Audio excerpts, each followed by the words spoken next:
Hello friends, good morning. जैसा कि आज आप लोग बोर्ड में देख रहे हैं और आज जो स्क्रीन में जो दिख रहा है, ये बहुत ही इम्पोर्टेंट चैप्टर पढ़ाएंगे हम। ये चैप्टर बहुत ही इम्पोर्टेंट है, आपके एग्ज़ाम से ले करके जो है अपने सेल्फ लाइफ में भी बहुत इम्पोर्टेंट है। सेल्फ लाइफ में जैसे कहा जाए कि सिलेक्शन करने के लिए भी बहुत ज़रूरी होता है कि लाइफ पार्टनर। देखिए, हम पहले भी आप लोग को बार बार डिस्कस किए हैं और बताए हैं कि देखिए, पढ़ करके कोई भी व्यक्ति आईएससी लिया है तो बायोलॉजी अगर लिया हुआ है तो खैर मेडिकल सेक्टर के लिए बहुत बढ़िया स्कोप है। लेकिन वैसे विद्यार्थी है या वैसे लोग हैं जो देख रहे हैं, जो मैरिजेबल एज ग्रुप के लिए हैं, तो वो ये जानिए कि बायो जो होता है एग्ज़ाम दे या ना दे, उससे कोई फ़र्क नहीं पड़ता है। शिक्षा एक ऐसी है कि एकेडमिक क्वालिफिकेशन नहीं मिल रहा है, लेकिन ज़िंदगी जीने के लिए उसे अपने जीवन साथी को चुनने में, अपने बाल बच्चे को जन्म देने के लिए, अपने आने वाले पीढ़ी को सुधार करने के लिए ये पीढ़ी वाले जो चैप्टर है वो बहुत इंपॉर्टेंट है और इसको सबको देखना चाहिए। ऐसा नहीं कि स्टूडेंट है केवल 11-12 का एग्ज़ाम देने वाला। वैसे मैरिजेबल एज ग्रुप का जो बॉयज़ है, गर्ल्स है, या फिर ऑलरेडी जो शादी कर लिए हैं, जिसे बाल बच्चा है, तो किस तरह से वो अपने बाल बच्चा को केयर कर सकता है, किस तरह से आने वाले पीढ़ी को सुधार सकता है, इस चैप्टर में पढ़ेंगे।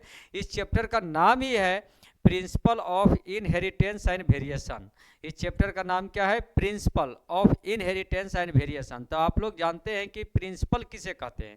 तो यहाँ जो प्रिंसिपल है वो स्कूल वाला प्रिंसिपल नहीं है, यहाँ प्रिंसिपल ऑफ इनहेरिटेंस है। यहाँ कह रहा है प्रिंसिपल ऑफ इनहेरिटेंस। ये प्रिंसिपल का मीन्स होता है सिद्धांत, नियम, रूल, जिसे हम लोग कहते हैं rules of inheritance. Inheritance means क्या होता है? जेनेटिक्स, यानी पीढ़ी, यानी पीढ़ी को कहते हैं। किसको कह देते हैं? पीढ़ी, खानदान को। एंड वेरिएशन, और बदलाव आना। जैसे कहता है इन्हें कि कहा जाता है कि वो भी काला और तू भी काला, तो जो बच्चा हो गया वो जल गया साला। समझ में आया? समझ में? तो आखिर जो होता है कि जो काला है ये भी, वो भी है, तो बच्चा जो पैदा आ गया तो कहते हैं ना जल गया साला। तो आखिर कंडीशन क्या कहता है? कंडीशन कहता है कि हम लोग के पूर्वज जो थे वो एक बंदर थे। तो आज अपना शकल जो है आईने में देखेंगे तो बंदर जैसा नहीं लगते हो। तो कोई लड़का है, अगर कहते हैं कि बहुत हैंडसम लड़का है, या फिर लड़की है तो कहते हैं बहुत ब्यूटीफुल लड़की है, तो आखिर वो ब्यूटीफुल लड़का और लड़की कैसे आया? क्योंकि वो भी किसी जेनेटिक से डिपेंड कर रहा है। तो अगर कोई लड़का हैंडसम है या कोई लड़की अगर ब्यूटीफुल है, तो इसका मतलब वो लड़का और लड़की को तो थैंक्स कहेगा, थैंक्स ही है, लेकिन उसके पेरेंट्स को थैंक्स कहना जरूरी होता है, क्योंकि उसने अपना लाइफ में अच्छे चॉइस किया। तो थैंक्स ऑफ देयर पेरेंट्स, क्या है? Choice of their partner to reproduct of beautiful and handsome boys and girls. समझ में? अगर कोई लड़की सुंदर है तो उसके माँ बाप को थैंक्स बोलो कि उसने अच्छा प्रोडक्ट निकाला है, अच्छा प्रोडक्ट का निर्माण दिया है। क्योंकि अगर उसका पिताजी और अगर माँ अच्छे सिलेक्शन नहीं करता तो उसके अच्छा आता ही नहीं। समझ में? समझ में? अगर कोई लड़की है या कोई लड़का, अगर कोई लड़का हैंडसम है तो उसके माँ बाप यानी सास ससुर, अगर क्या है सास ससुर को बोलो। डायरेक्ट कोई लड़की है कि अगर उसका जो है कि हस्बैंड अगर हैंडसम है तो उसके अपने सास ससुर को धन्यवाद करो कि हमारा जो है हस्बैंड हैंडसम है। तो थैंक्स उसके अपने सास ससुर को बोलो कि अपना लाइफ पार्टनर अच्छा चॉइस किया है। अगर किसी की वाइफ सुंदर मिली है तो उसके किसको बोलना है? अपने सास ससुर को धन्यवाद करो कि आपने अपना चॉइस अच्छा किया है, जो हमारे लिए एक अच्छा प्रोडक्ट आया है। समझ में? समझ में? तो आखिर देखते हैं जेनेटिक्स। जेनेटिक्स इतनी बड़ी रोल क्यों रहता है? क्योंकि देखिए, हर व्यक्ति के पास एक चॉइस होता है। क्या चीज़ होता है? सुपर नेचुरल पावर होता है, जो सिलेक्शन ऑफ हमेशा सुपीरियर थिंग्स, यानी सुपर नेचुरल पावर में सिलेक्शन होता है कि हमेशा एक अच्छे चीज़ों को खरीदें। अगर आप जाते हैं कपड़ा खरीदने के लिए तो वहाँ भी छाट के कपड़ा खरीदना शुरू करते हो, और हमेशा एक अच्छे कपड़ा का भी पसंद करता है लोग। अगर सब्जी खरीदने के लिए मार्केट में जाते हो तो वहाँ भी अच्छे सब्जी का ही खरीदते हो, चुनाव करते हो। तो अपना लाइफ पार्टनर का अगर हम चॉइस करते हैं तो वो भी एक अच्छे लड़का और लड़की की चॉइस करता है। लेकिन अंतर ये है कि हर लड़का अगर किताब अगर खरीदने के लिए गया, अगर कपड़ा या सब्जी या फिर और भी चीज़ों को खरीदने के लिए गया, या हर लड़की खरीदने के लिए गया, लेकिन वहाँ खरीदने पर चॉइस तो उसका बढ़िया था, लेकिन चॉइस को रोक दिया जाता है। क्यों रोक दिया जाता है? क्योंकि उसके पास पैसा नहीं है, और जब पैसा नहीं है तो प्यार से दुनिया चलता नहीं है, इसलिए उसको चाहिए क्या? पैसा। तो अगर आपने अच्छे चीज़ों को, अच्छे कपड़े को पसंद किया और वो कपड़ा जब महंगा है, जो आपका पॉकेट अलाउ नहीं करता है, आप एफोर्डेबल्स नहीं है तो आप उसको छोड़ देते हैं, कोई और लेता है। तो ठीक उसी तरह से हर एक लड़का और लड़की अपने लाइफ पार्टनर जब चॉइस होता है, शादी ब्याह होता है, तो वो अपना चॉइस जो करते हैं तो चॉइस में कुछ डिमांड आता है, डॉरी सिस्टम आ जाता है जो अभी आज का चलन है, या तो फिर एक अच्छी क्वालिफिकेशन आती है, या तो एक अच्छे जॉब आते हैं। तो आपको एक अच्छा, जैसे लोग पेरेंट्स ये भी कहते थे कि बेटा अच्छा से या बेटी अच्छा से अच्छे से गुण होत है, संगति से गुण होत है, संगति से गुण जात है। तो संगति अच्छा करो, संगति अच्छा करोगे तो कौन आखिर आपसे अच्छा है, तो आप अच्छा से करने जाओगे संगति तो अगला भी तो अच्छा होना चाहिए। तो कहेगा तुमसे क्यों करेंगे, जब तुम्हारे माँ बाप पढ़ा रहे हैं उसको कि अच्छे लोगों के साथ संगति करना चाहिए, तो अगला का भी तो माँ बाप पढ़ाया होगा कि संगति अच्छे लोगों से करना चाहिए। तो स्वाभाविक सी बात है कि संगति अच्छे खोजने से पहले आप खुद अच्छा बन जाए, लोग अच्छाई आपके पास ऑटोमेटिक चल के आएगा। और आज जो है आप लोगों के सामने एक धमाकेदार टॉपिक और साथ ही साथ चैप्टर और टॉपिक स्टार्ट कर रहे हैं, principle of inheritance and variation. Principle of inheritance, principle means होता है सिद्धांत, और क्या जेनेटिक, इनहेरिटेंस मीन्स होता है जेनेटिक, इनहेरिटेंट हेरिडिटी जिसे कहते हैं, एंड वेरिएशन, और उसमें बदलाव आता है। अगर एक माँ बाप अगर अच्छे हैं तो उसके बच्चे भी अच्छे आएंगे, स्वस्थ आएंगे और सुंदर भी होगा। तो इस चैप्टर में हम लोग पढ़ेंगे जेनेटिक्स, चैप्टर का नाम ये है जेनेटिक्स। और जेनेटिक्स ये चैप्टर जो है जिसमें बहुत ही बढ़िया, मज़ेदार और समझने के लिए, सीखने के लिए हर व्यक्ति को जरूरी है।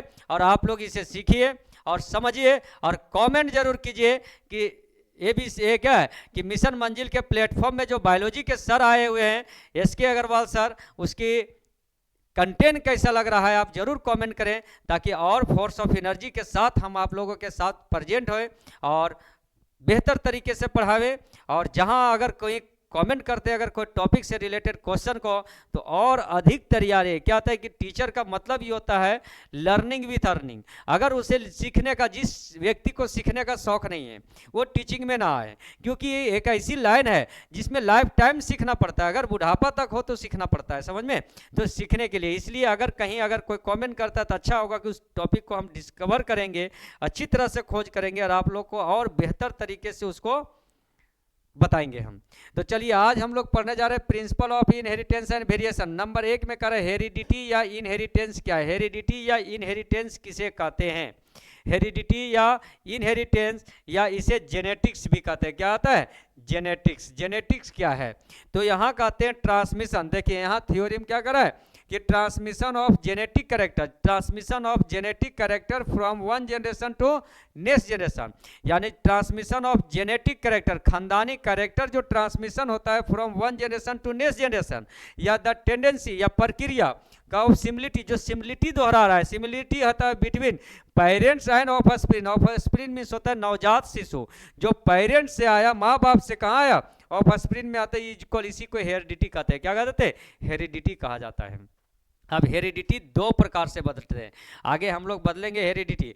तो हेरिडिटी कहे, जेनेटिक्स कहे, पीढ़ी जो कहाँ से आया, पेरेंट्स से। जैसे कोई बच्चा पैदा होता है तो कितने लोग जाता है तो देखते कहते देखो ये पापा के जैसा इसका नाक मिल गया, ये कलर जो है माँ के जैसा हो गया, तो इसका नाक जो है वो माँ के जैसा, अरे इसकी आँख जो है वो नाना के जैसा है, नानी के जैसा है, दादा के जैसा है, दादी के जैसा है। तो आखिर जेनेटिक, अगर कोई आ जाएगा बगल में और कह देगा कि इसका तो देखो इसका शकल मिल रहा है बगल वाला के जैसा है, समझ में, तो वहाँ हो जाएगा क्या, एकागो लड़ाई का जड़ हो जाएगा, उसको अपने ही शक का बीमारी हो जाएगा कि हमरे बच्चा है, हमरे जैसा शकल नहीं मिल रहा है, समझ में। समझे, माँ तो कन्फर्म हो जाएगी लेकिन बाप को टेंशन हो जाएगा, समझ में है, समझ में। इसलिए जेनेटिक्स जो होता है और ये डीएनए जो ट्रांसफर करता है पेरेंट्स से ऑफस्प्रिंग में, कैसे होता है, कैसे टेस्ट करें, ये चैप्टर, ये सारे चीज़ है।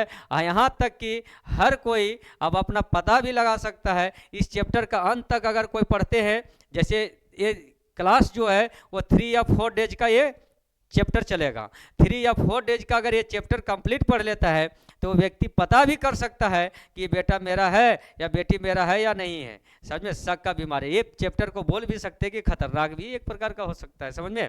तो देखिए यहाँ हेरिडिटी या इनहेरिटेंस किसे कहते हैं? जो जेनेटिक कैरेक्टर ट्रांसफर करता है पेरेंट से ऑफस्प्रीन, जो एक जनरेशन से अगला जनरेशन में, उसी को हेरिडिटी कहते हैं या जेनेटिक्स कहते हैं या इनहेरिटेंस। यहाँ देखिए एक स्पष्ट रूप से एग्जाम्पल के तौर पर दिखाते हैं, अफेक्टेड हो गया, या फादर है या मदर से, यानी दो कलर में एक दिखाने का काम किए हमने, प्रयास किया है।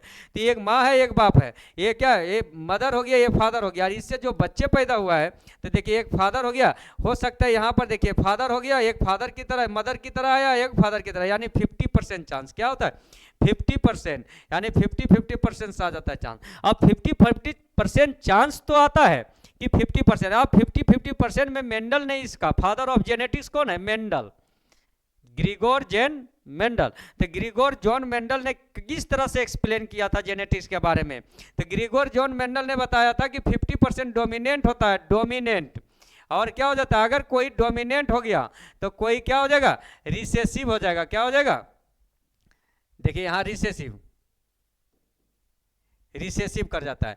अगर किसी तरह से, अगर किसी कारण से पूरा कलर आ गया एक तरफ माँ के तरफ, तो डोमिनेंट हो गया। अगर जो बच्चा पैदा हुआ और दिख रहा है एकदम पूरा स्पष्ट रूप से माँ के जैसा दिख रहा है या पिता के जैसा दिख रहा है, तो डोमिनेंट हो गया। लेकिन रिसेसिव कैरेक्टर जो होता है 50% छुपा रहता है, जो इस चैप्टर में हम लोग और डिटेल एक्सपेरिमेंट है, एक्सपेरिमेंटल के तहत पढ़ेंगे।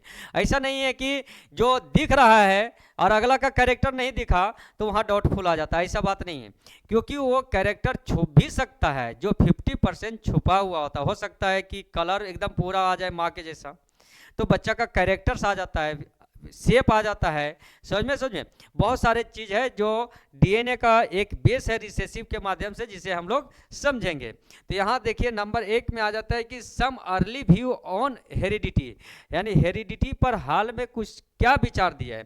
कहते हैं ये नंबर ऑफ हाइपोथेसिस, यानी ये नंबर ऑफ हाइपोथेसिस मतलब अनेकों विचार, कहते हैं वर पुट एज फॉरवर्ड, सामने रखा गया था, अनेकों विचार जेनेटिक्स पर आगे रखा गया था ड्यूरिंग प्री मेंडलियन ईरा, यानी फादर ऑफ जेनेटिक मेंडल है, लेकिन मेंडल से पहले रखा गया था ईरा, ईरा में रखा गया था टू एक्सप्लेन। यहाँ देखिए टू को यहाँ ला देंगे, यहाँ देखिए टू एक्सप्लेन किया था ट्रांसमिशन ऑफ कैरेक्टर, जिसमें transmission of character from parents to offspring, यानी मेंडल से पहले भी अनेकों साइंटिस्ट ने अपना अपना विचार दिया था कि transmission of character from parents to offspring, parents से जो ऑफस्प्रीन में कैरेक्टर आता है उसी को जेनेटिक्स कहते हैं, उसी को इनहेरिटेंस कहते हैं, उसी को क्या कह देते हैं?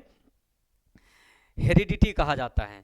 समझ में? यानी मेंडल से पहले भी कोई डिफिनेशन दे दिया था, समझ में, जैसे कहा जाता है। लेकिन इसका एक्सपेरिमेंट करने की बारी जब आया था, प्रैक्टिकल रूप से उसने सिद्ध किया था, कौन? मेंडल ने किया था। किस पर किया था? पी प्लांट्स पर किया था, जिसे हम लोग आगे बताएंगे। अब यहाँ आ जाते हैं वेरिएशन। क्या आ जाते हैं? वेरिएशन। अगर देखना है कि वेरिएशन किसे कहते हैं, तो वेरिएशन क्या है?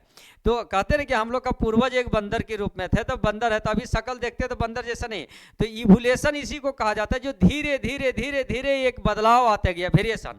हर व्यक्ति अगर कोई लड़का है, अच्छे पार्टनर को चॉइस किया, लड़की भी अच्छा है, तो उसके बच्चे में बदलाव आ गया, फिर उसके बच्चे अच्छे को चॉइस किया, फिर बदलाव आया, धीरे धीरे वो जेनेटिक्स एक बदलाव आ जाता है। क्या आ जाता है? बदलाव, जिसे वेरिएशन कहते हैं। यहाँ तक कि अगर कोई एक माँ बाप का अगर 5 बच्चा है, 10 बच्चा है, तो यहाँ तक कि भाई बहन भी सेम मैच नहीं करेगा।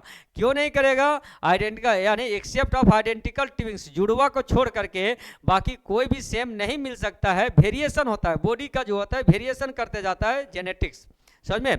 और पांचों जो माँ बाप है और वो 5 बच्चे को जन्म दिया, अगर माँ बाप ने 5 बच्चे को, तो पांचों बच्चा जो है माँ बाप से मिलेगा, पेरेंट्स से तो मिलेगा, लेकिन हल्का हल्का कुछ ना कुछ डिफरेंट होगा। जो टोटल कैरेक्टर पेरेंट्स से आ रहा है, लेकिन अपने भाई बहन में भी कुछ कैरेक्टर मिल रहा है, लेकिन हर किसी में कुछ ना कुछ बदलाव आएगा, और सबका अपना अपना डीएनए, यानी डीएनए क्या होता है कि डुप्लीकेट्स करते चलता है, रिप्लीकेट करते करते वो डीएनए मटेरियल बनाता है। इस पर हम लोग एक साइंटिफिक रीजन के साथ साथ स्पिरिचुअल भी बताएंगे कि धर्म शास्त्र से किस तरह से ये जुड़ा हुआ है। जो कुछ लोगों का बहुत सारे, जहाँ साइंस जा करके अभी डिस्कवर हो रहा है, वहाँ जा करके धर्म जो है डॉट में आ गया है, वहाँ के बाद उसका पेन चला है आगे dot dot creation by the God, यानी वहाँ पर आकर के ये बताया है कि क्रिएशन जो है वो बाय गॉड के द्वारा हुआ है। इस तरह से एक कंप्लीट कन्फ्यूजन है कि यहाँ तक सिद्ध नहीं कर पा रहा है कि ये हम लोग भगवान के माध्यम से तैयार हुए हैं या तो फिर साइंस के माध्यम से। साइंस की लड़ाई जो है वो स्पिरिचुअल धर्म से जुड़ा हुआ है, और दोनों में ये डायरेक्ट कहना कि साइंस से टोटल क्रिएशन हुआ है, और साइंस जो है वो क्रिएशन किया हुआ है, साइंस के माध्यम रिएक्शन के माध्यम से जन्म हुआ है, और डेट निश्चित है लेकिन साइंस का। लेकिन इसकी लड़ाई जो होता है स्पिरिचुअल, ये भी अभी तक लड़ रहा है कि नहीं, धर्म से ये पूरे ब्रह्मांड का निर्माण हुआ है।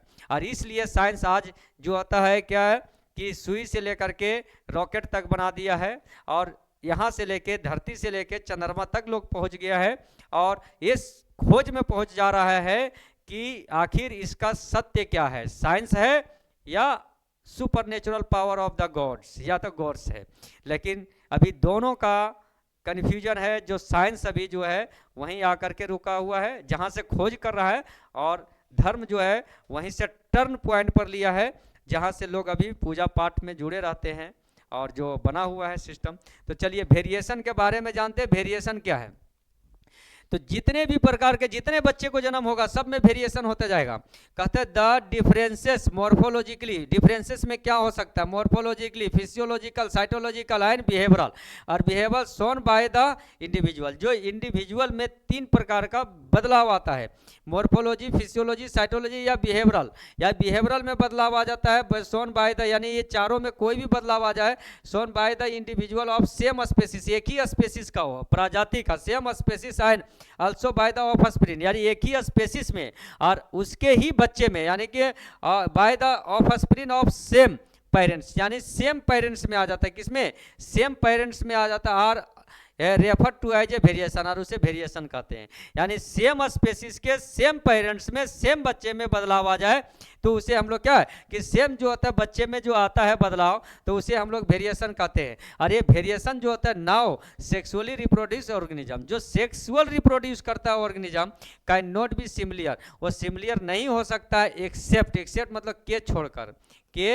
छोड़कर, इंग्लिश में इसे कहते हैं के छोड़कर। किसको छोड़ करके, तो आइडेंटिकल ट्विंस, जुड़वा को छोड़ करके। जुड़वा हो सकता है सिमिलियर हो सके, समझ में, तो जुड़वा को छोड़ करके बाकी कभी भी सेक्सुअल रिप्रोड्यूस करने वाला एनिमल जो है अपने बच्चे को सिमिलियर जाएगा, और उसके जितने भी सिमिलियर बच्चे जन्म लेता है वो कभी सिमिलियर नहीं हो सकता, केवल छोड़ करके कौन, जुड़वा भी वेरिएशन करता है लेकिन सिमिलियर हो सकता है।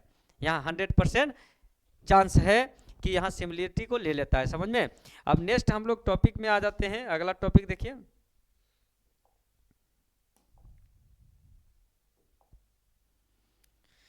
Grigor John Mendel.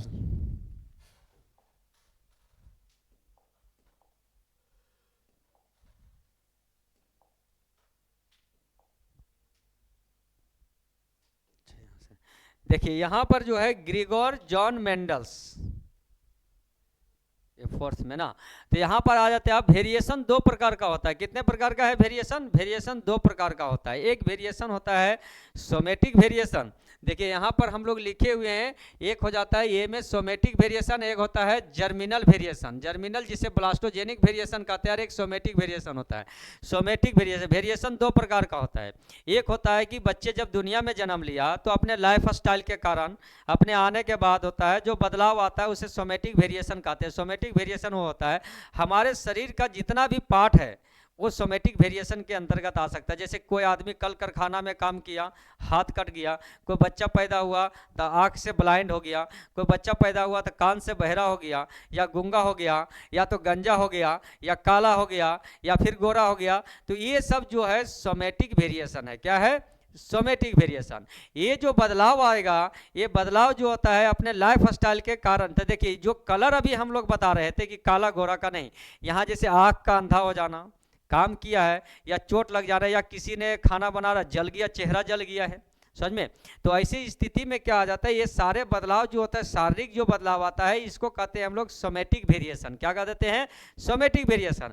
जो एक व्यक्ति के पास आएगा, चाहे वो बॉयज हो या गर्ल्स हो, उसके पास आएगा, और आने के बाद वो क्या है कि उसके जीवन में रहेगा और फिर वो अंत हो जाएगा, मरने के बाद खत्म हो जाता है, उसका जेनेटिक ट्रांसफर नहीं करता। यानी कि कोई अगर किसी फीमेल है या कोई मेल है, उसका चेहरा जल गया, या गूंगा हो गया, या बहरा हो गया, या काना हो गया, या तो हाथ नहीं है उसका, या लंगड़ा हो गया, तो ये सब सोमेटिक वेरिएशन होता है। या लाइफ स्टाइल, या किसी का किडनी फेल हो जाता है, या तो किसी का बारे में कोई बीमारी आ जाता है, तो वो बीमारी जो आता है, जो दुनिया बीमारी दो प्रकार का, ये ध्यान देंगे, सोमेटिक वेरिएशन पढ़ा रहे।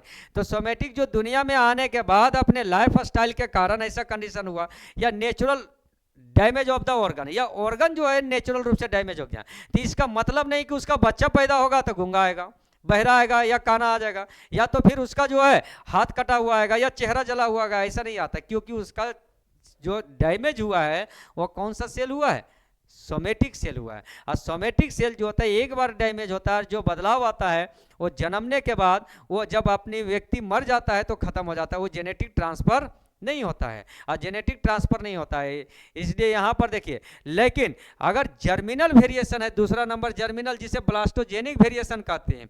और जर्मिनल वेरिएशन ब्लास्टोजेनिक, जर्म सेल हमारे बॉडी में कहाँ पाया जाता है, तो जर्म सेल जो होता है मेल का टेस्टी और फीमेल का ओवरी, यानी मेल गोनाइड में, मेल एंड फीमेल गोनाइड, जहाँ मेल सेक्स हार्मोन बनता है टेस्टी, जहाँ स्पर्म तैयार होता है, फीमेल सेक्स हार्मोन जहाँ ओवम तैयार होता है उसको कहते हैं ओवरी। यानी मेल में होता है टेस्टी और फीमेल में क्या हो जाता है, ओवरीज।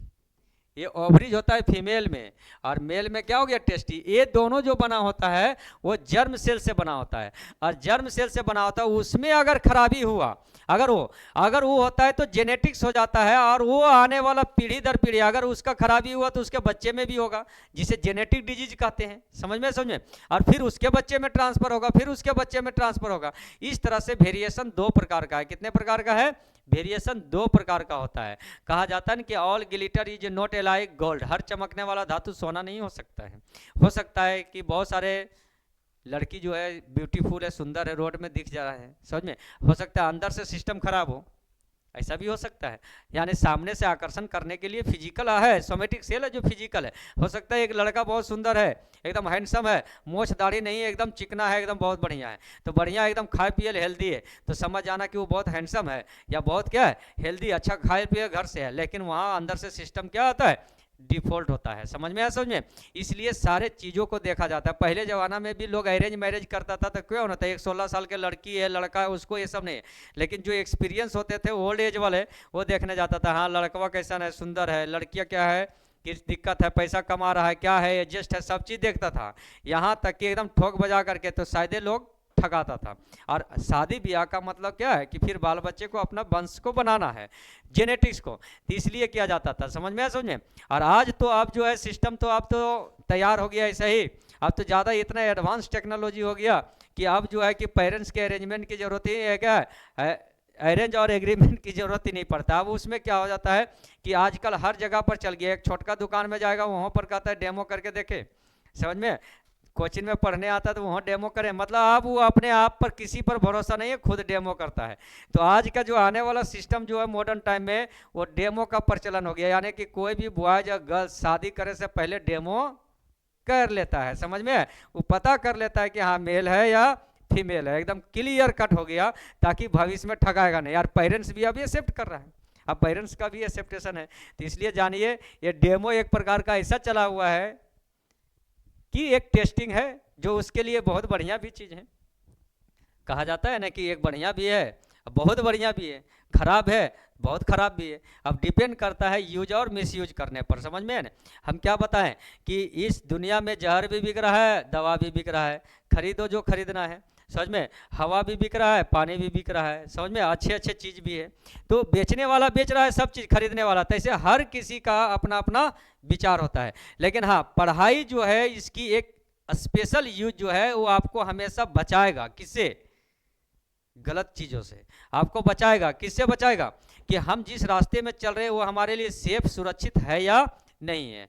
क्योंकि फिजिकल तुम्हारा है, आने वाला पीढ़ी तुम्हारा होगा, आने वाला पीछे वाला बैकग्राउंड भी तुम्हारा है, तो इसलिए सोच समझ करके फैसला लेना बहुत जरूरी होता है। चलिए यहाँ पर आज हम लोग पढ़ने जा रहे हैं सोमेटिक वेरिएशन और जर्मिनल। सोमेटिक वेरिएशन समझ गए होंगे, टेस्टी और ओवरी को छोड़ करके, यानी मेन प्रोडक्शन हाउस छोड़ करके गोनाइड और टेस्टी को, और क्या गोनाइड को छोड़ करके, ओवरी और टेस्टी को छोड़ करके बाकी बॉडी में बदलाव आता है, उसे सोमेटिक वेरिएशन कहते हैं, जो आने जन्मने के बाद।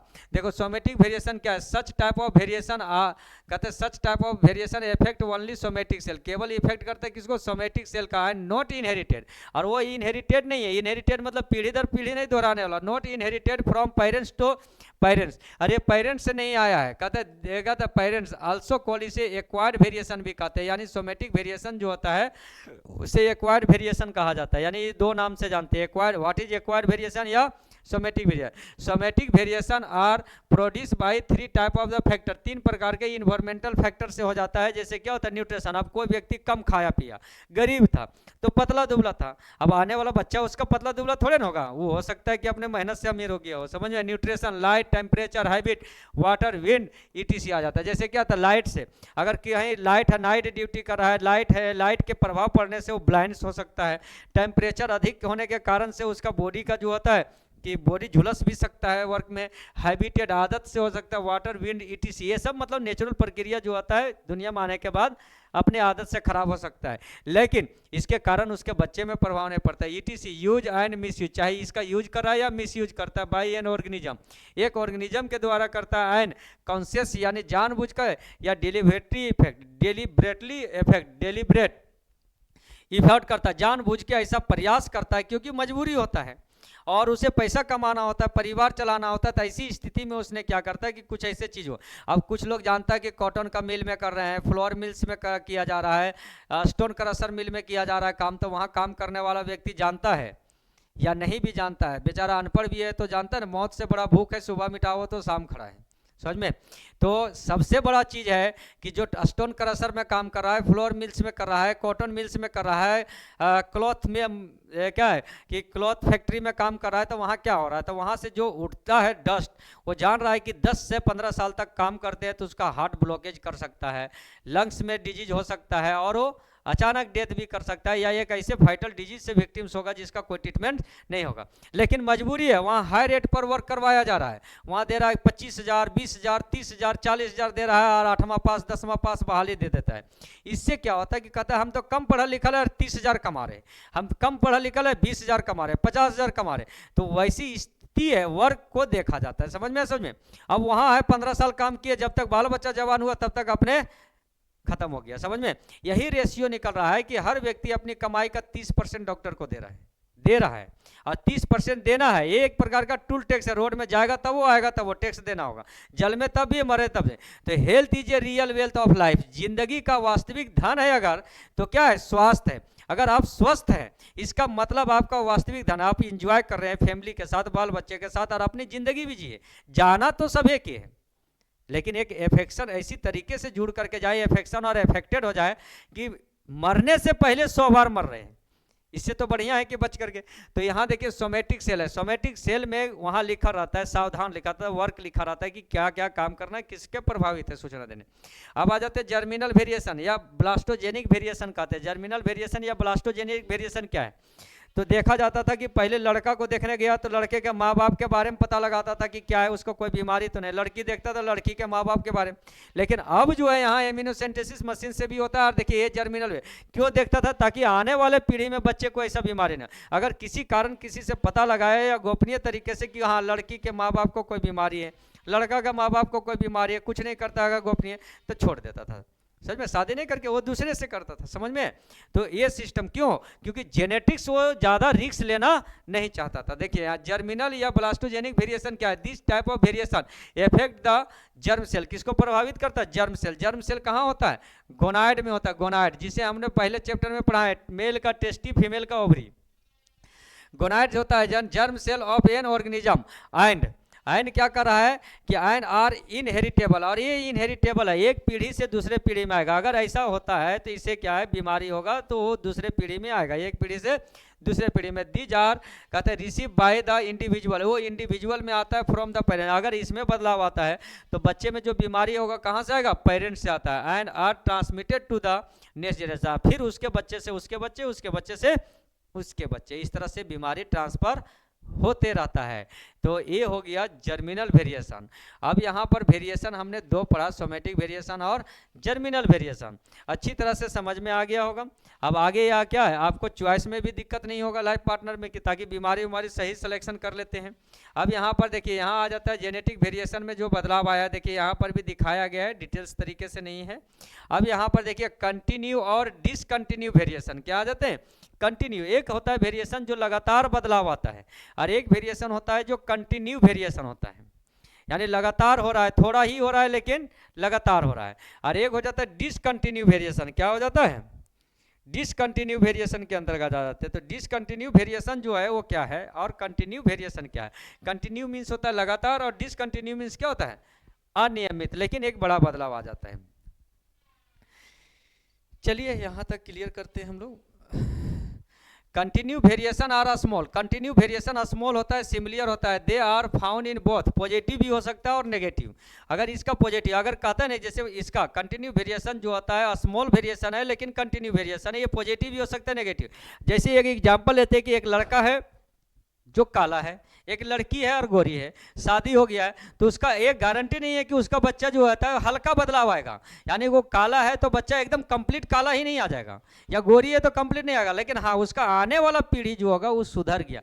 लड़का काला था तो क्या सोच लिया कि हमारा आने वाला पीढ़ी सुधार करेंगे तो हम गोरी लड़की से शादी करेंगे, बीमारी फ्री वाला से करेंगे, तो थोड़ा सा बदलाव, अब उसका बच्चा फिर से जाकर के काला से ही संपर्क हो जाएगा और शादी ब्याह कर ले तो वहाँ बदलाव ही नहीं आएगा। तो वेरिएशन क्या होता है कि बदलाव, फिर उसने अच्छा सिलेक्शन किया तो एक समय आते आते 2-3 पीढ़ी तक सुधार जाता है, क्या आ जाता है, एक अच्छी सुधार आ जाता है, समझ में। और बदलाव अगर किसी का बीमारी तो इसमें सुधार आता है, ये कंटिन्यू वेरिएशन के अंतर्गत जाता है। They are found in both positive और नेगेटिव, ये पॉजिटिव भी हो सकता है और नेगेटिव हो सकता है कि एकदम बाप के जैसा ही काला हो जाए, अगर कोई है, और अगर उसकी बेटी पैदा हुआ तो हो सकता है बाप के जैसे ही हो जाए, अगर कोई बेटा हुआ तो माँ के जैसा हो जाएगा। तो इसका पॉजिटिव और नेगेटिव दोनों होता है, अगर कोई भी बदलाव होता है जो स्मॉल वेरिएशन जो कंटिन्यू वेरिएशन कहते हैं, पॉजिटिव और नेगेटिव दोनों होता है।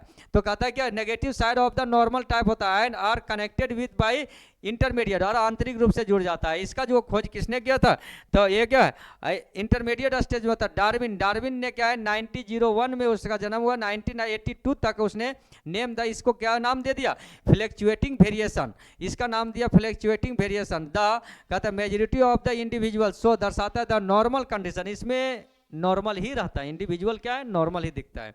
ऑफ द ट्रेड सच है, जैसे हाइट, यानी कि हो सकता है कि नाटा नाटा है तो बच्चा थोड़ा लंबा हो गया, हल्का से 1-2 फीट, हमने एग्जाम्पल दिया कलर का, लेकिन यहाँ पर क्या है कि हाइट, अगर किसी मेल का 5 फीट 5 इंच है तो यहाँ देखिए अगर कोई लड़का है 5 फीट, यहाँ दे देते हैं चलिए 5 फीट 5 इंच, 5 फीट 5 इंच, और क्या ये बॉय का, और लड़की है जो 5 फीट कितना है, तो 5 फीट यहाँ पर ये लड़की हो गया 5 फीट 4 इंच हो गया। तो ऐसे में उसका बच्चा क्या होता है कि 5 फीट क्या हो सकता है, 5 फीट 6 इंच भी जा सकता है, और क्या होता है यहाँ कम हो सकता है, 5 फीट भी हो सकती है, लड़की कम भी हो सकती है उसका, समझ में। तो इसका पॉजिटिव और नेगेटिव दोनों प्रभाव जा सकता है। या फिर कोई गाय है जो वेरिएशन करता है, तो उसकी गाय जो है कि 1 केजी दूध दे रही थी, तो अगला जो उसके बच्चे हैं वो 1.5 केजी दूध देने लगे, तो ऐसा भी हो सकता है कि उसका छोटा नस्ल वाला से है तो 3 पगुआ दूध भी आ सकता है, इसकी कोई गारंटी नहीं है। ये पॉजिटिव और नेगेटिव दोनों बदलाव आता है, इसीलिए इसको कहते हैं फ्लैक्चुएटिंग वेरिएशन कहते हैं, क्या कहते हैं, फ्लैक्चुएटिंग वेरिएशन। अब यहाँ आ जाते हैं डिसकंटिन्यू वेरिएशन, ये क्या है, कहते हैं such variation are large and represent, ये वेरिएशन जो होता है लार्ज बड़ा होता है, और क्या होता है रिप्रेजेंट द, कहता है कंसेपियस करता है, कंसेपियस मतलब संदेहजनक डिफरेंट होता है ऑफ द प्रोजेनी, बच्चा और पेरेंट्स में एक बड़ा डिफरेंट होता है, लगेगा ही नहीं कि उसका बच्चा है। प्रोजेनी होता है from the parents, progeny means होता है बच्चा, जगह दे आर अल्सो कॉल, इसे हम लोग कहते हैं क्या, मुटेजन भी कहते हैं, क्या कहते हैं मुटेजन, या स्पोर्ट कहते हैं, या साल्टेशन भी कहते हैं, इसे स्पोर्ट मुटेजन साल्टेशन वेरिएशन, समझ में यहाँ कहा जाता है। अब यहाँ पर देखो मुटेजन जो होता है एपियर सडनली, मुटेजन जो होता है एपियर होता है सडनली एंड आर स्टेबल, ये अचानक बदलाव आ गया कि पेरेंट्स कुछ और था बच्चा कुछ और हो गया, और ये क्या होता था इनहेरिटेबल, और वो इनहेरिटेबल होता है, पीढ़ी दर पीढ़ी दोहराने लगता है, यानी ये जो है जर्मिनल वेरिएशन के कारण ऐसा बदलाव आ सकता है। अब यहाँ पर देखें, यहाँ कहता है कि there is a no intermediate stage, इसका कोई इंटरमीडिएट स्टेज नहीं होता है between the parents and the individual. Parents और इंडिविजुअल के बीच कोई इंटरमीडिएट स्टेज पता ही नहीं चलेगा कि इसका बच्चा है, एकदम लगेगा थर्ड पार्टी का है, समझ में ना, वहाँ थर्ड पार्टी कोई इन्वॉल्व हो गया। लेकिन वैसा थर्ड पार्टी इन्वॉल्व नहीं भी होता तो भी ऐसे बदलाव आ सकता है। क्यों आ सकता है? जर्मिनल वेरिएशन होता है जिसमें बहुत सारे रेडिएशन पड़ने के कारण होता है। ऐसा नहीं है रेडिएशन होता है केमिकल के कारण हो जाता है, तो ऐसी बदलाव आता है जो म्यूटेशन हम लोग पढ़ाएंगे। अब यहाँ पर देखो, हिरोशिमा और नागासाकी पर परमाणु बम पटक दिया गया था। आज भी उस एरिया से प्रेग्नेंट लेडी गुजर के जाएगी नहीं तो उसके बच्चे में क्या होगा? जेनेटिक वेरिएशन के अंदर बदलाव आ जाएगा। ऐसा बच्चा पैदा होगा, लगेगा ही नहीं पेरेंट्स से है, समझ में, कि इसी का पेरेंट्स है, समझ में, इस तरह का आता है। या एक्सरे जो होता है, एक्सरे कहता है ना, हड्डी उड्डी टूट जाता है, एक्सरे, उससे जो निकलता है गामा रे है, तो उसको सुरक्षित के लिए एफ्रॉन पहने हुए रहता है, ये गार्ड के लिए। अगर वहां पर कोई अनपढ़ लोग बहाली किया और टेक्निकल के रूप में सिखा दिया तो बेटा उसका जर्म सेल को इफेक्ट करेगा और आने वाले बच्चे को प्रभाव करेगा, समझ में। तो ये सब बहुत सारे होता है कि जो कौन कौन से जगह पर वर्क करने से, किस एरिया में करने से, किस तरह का केमिकली यूज से उसका जर्मिनल वेरिएशन होता है, वो सब बता देंगे हम इस चैप्टर के अंदर, समझ में। अब या तो फिर ऐसे बदलाव आता है कि कुछ ऐसे लोग कहते हैं कि कंपटीशन तैयारी कर रहे हैं, हर लड़का और लड़की एकदम कंपटीशन के तैयारी में लगल है कि नौकरी मिलेगा पैसा से। अरे एक ऐसी एवरेज होता है जिसके अंदर पढ़ाई होता है, उसके बाद जॉब की सिलेक्शन करना है अनौले, क्योंकि अगर किसी को पारिवारिक दुनिया में रहना है तो उसको सिलेक्शन तो करना ही होगा लाइफ पार्टनर। अब वो 38 साल 40 साल तक पढ़ते रह जाएगा, 30 साल 35 साल तक, और उसके बाद जॉब किया। कुछ लोग कहते हैं थोड़ा इस्टेब्लिश हो जाते हैं, घर कर लेते हैं, शादी करता है। तो देखिए, एक अगर फीमेल है जिसकी क्वालिटी बेस्ड ओवम जो होता है वो 12 से 14 साल में रिलीज करना शुरू हो जाता है, लेकिन एक मेच्योर पकड़ के चलो 18 साल। अगर वो 30 साल है, 35 साल तक अगर अपने बच्चे को जन्म दे देती है तो एक हेल्दी बच्चे को जन्म दे पाती है। और उसके बाद 35 से 40 के बीच में अगर वो बच्चे को जन्म देती है, 40 के पास 45 में तो ओवम ही बंद हो जाता है मेनोपॉज में, तो वहां से वहां चांस हो सकता है उसके बच्चे में क्या है, डिसकंटिन्यू वेरिएशन और म्यूटेशन डिजीज का सफर कर सकता है। ऐसे स्थिति आता है। अगर यहाँ पर 40 साल के अगर कोई लेडीज बच्चे को जन्म दे रही है तो वहां पर चांसेस है कि बच्चा क्या होता है, ओवम की क्वालिटी घटना शुरू हो जाता है, डिजेनरेट होता है। स्पर्म यानी मेल में जो होता है स्पर्म की क्वालिटी घटना हो जाए, यानी कि उसका जो होता है सेक्सुअल कैपेसिटी भी डाउन होने लगता है। जितना तेजी से 16-17 में चढ़ता है उतने तेजी से 35 में डाउन होना शुरू हो जाता है। और क्वालिटी जब घटता है तो उसका प्रभाव बच्चे पर पड़ता है ना, 100% नहीं है लेकिन उसका बच्चे पर प्रभाव आता है।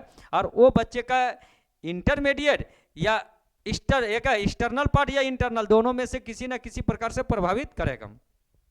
तो there is a no intermediate stage होता है between parents and the individual में अंडर गोइंग म्यूटेशन। ये म्यूटेशन हो जाता है जिसे म्यूटेंट कहते हैं हम लोग, क्या कह देते हैं, म्यूटेंट्स। अब ये सब का फादर जो है वो कौन है, तो सबके फादर्स के बारे में हम लोग जानेंगे। किसके बारे में, तो ग्रिगोर जॉन मेंडल, जिसे हम लोग नेक्स्ट क्लास में आएंगे। यही है फादर ऑफ जेनेटिक्स। देखिए फादर ऑफ जेनेटिक्स यही है Grigor John Mendel. Who is the father of genetics, Grigor John Mendel. Grigor John Mendel जो है इसी ने एक्सपेरिमेंट किए थे पी प्लांट्स पर। इसके जीवनी के बारे में हम लोग पढ़ेंगे और आगे के और इसकी एक्सपेरिमेंट को हम लोग कल डिस्कस करेंगे। Thanks to all student watching this video. Share, like and also comment related any topics.